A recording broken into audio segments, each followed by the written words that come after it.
श्री कृष्ण जन्माष्टमी की व्रत कथा। जय श्री राधे कृष्णा। आप सभी को श्री कृष्ण जन्माष्टमी की बहुत बहुत शुभकामनाएं। कान्हा जी आपकी सभी मनोकामनाएं पूरी करें। श्री कृष्ण जन्माष्टमी का व्रत भाद्रपद मास के कृष्ण पक्ष की अष्टमी को किया जाता है और श्री कृष्ण जन्माष्टमी को भगवान श्री कृष्ण के जन्मोत्सव के रूप में मनाया जाता है। भगवान श्री कृष्ण का जन्म भाद्रपद कृष्ण पक्ष की अष्टमी को बुधवार के दिन रोहिणी नक्षत्र में अर्धरात्रि के समय हुआ था। जन्म अष्टमी का यह व्रत पूरे साल रखे जाने व्रत में सबसे बड़ा माना जाता है। इस व्रत को राजव्रत कहा जाता है। ऐसी मान्यता है कि जो कोई भी जन्म अष्टमी का एक व्रत कर लेता है उसे पूरे साल के सभी व्रत करने का जितना पुण्य मिलता है। 1 करोड़ एकादशी व्रत का व्रत करें तब जाकर एक जन्म अष्टमी व्रत के फल के बराबर पुण्य मिलता है। जो कोई भी जन्म अष्टमी का व्रत करता है भगवान श्री कृष्ण उसकी सारी मनोकामनाएं पूरी करते हैं।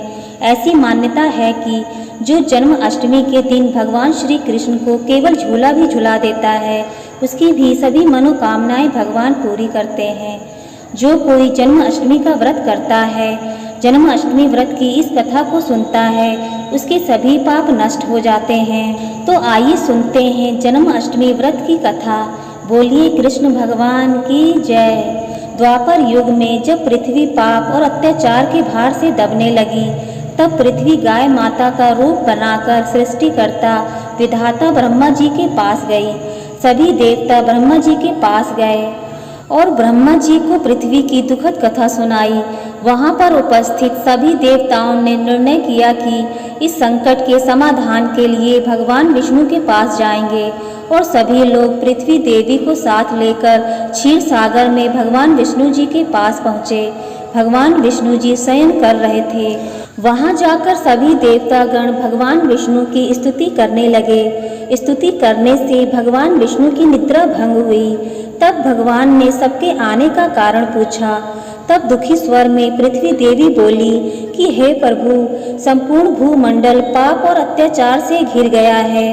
पृथ्वी इन पाप और अत्याचार से दबने लगी है, इसलिए कृपा करके आप इस संकट का निवारण करें। यह बात सुनकर भगवान बोले कि मैं ब्रजमंडल में वासुदेव की पत्नी कंस की बहन देवकी के गर्भ से जन्म लूंगा, इसलिए तुम ब्रज भूमि में जाकर यादव कुल में अपना शरीर धारण करो।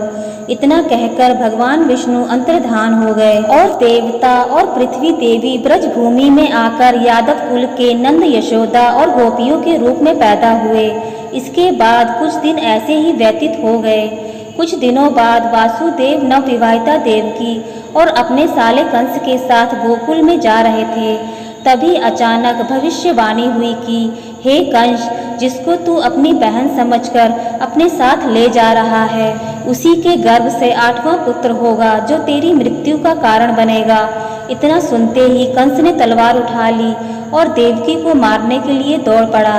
तब वासुदेव ने कहा, हे कंस, यह तो बेकसूर है, इसे मारना उचित नहीं। इसलिए जब भी देवकी के गर्भ से पुत्र का जन्म होगा, जन्म लेते ही मैं आपको अपने आप संतान दे दूंगा। आप उनका कुछ भी करना, तब आपको कौन मार सकेगा। कंस ने उनकी बात मान ली और वासुदेव और देवकी को ले जाकर कैद खाने में बंद कर दिया। जब भी देवकी के पुत्र होता तब कंस उसके पुत्र को मार देता।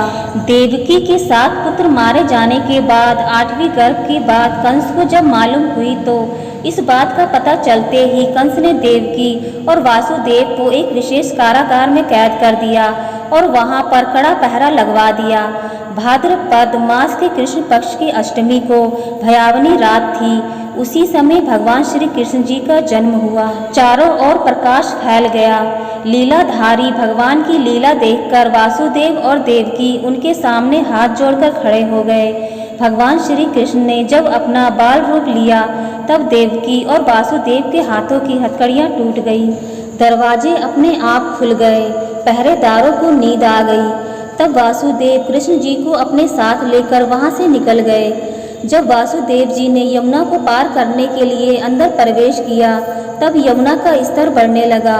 भगवान के चरण कमल छूने को ललायित यमुना कृष्ण जी द्वारा पैर लटका दिए जाने पर भगवान के चरण कमल का स्पर्श कर उतर गई और बिल्कुल घट गई। वासुदेव पैदल ही यमुना पार कर गए और गोकुल धाम पहुंच गए। वहां जाकर खुले दरवाजे और सोई हुई यशोदा मैया को देखकर बालक कृष्ण को उन्होंने वहीं सुला दिया और मैया यशोदा के पास सोई कन्या को लेकर वापस चले आए।